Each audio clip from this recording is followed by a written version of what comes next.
finished. However, there were no need for do-overs in the next match because as quick as it started, it ended. Janet took to the right away and landed on the other side for the Dynamite versus Janet. Who is going to the floor? Now, Janet has relied on her flying to get this far, but this map was designed with something else in mind. And while she does break boxes well, Dynamite gets a stun in there to slow her down, but she quickly catches up, and in a photo finish, Mike crosses the finish line just before Janet does, meaning that Mike moves on to be one of the final. So then, 4 brawlers remain, but only one will be crowned champion. Our first matchup is between El Primo and Edgar. Now, we went back to map number 2 because neither El Primo or Edgar can just cheese it by jumping over the center. They have to go back for the boxes. Straight away, we see both Edgar and El Primo leap the water to the boxes, and they both have very little trouble breaking them.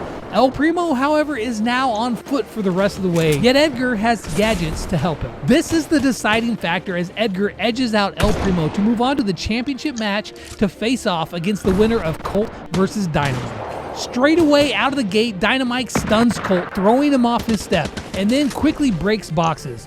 Colt, having to run around the water, unleashes his super on the boxes, dealing massive damage. But while he's doing that, Dynamite's hopping over a wall on the other side. Colt breaks the wall and finishes off a last box, but Mike is so far out in front of him that this race ends in a runaway victory for Mike, which means that he moves on to the finals to face Edgar for the imaginary championship Brawl Wars trophy. In this last map, we will combine all the different aspects of the races: speed, wall breaking, box opening, and creativity. At the start, Edgar gets a quick lead by leaping over the initial walls, and while he chooses finesse, Mike chooses destruction by simply blowing them up before hopping over. After the boxes are blown up, Dynamite has made up ground as they both crisscross at the same time in a dead tie. Now, the next section is interesting as they have to take a jump pad to 3 more boxes, and then after destroying them, they must make a landing place for themselves and take a jump pad again.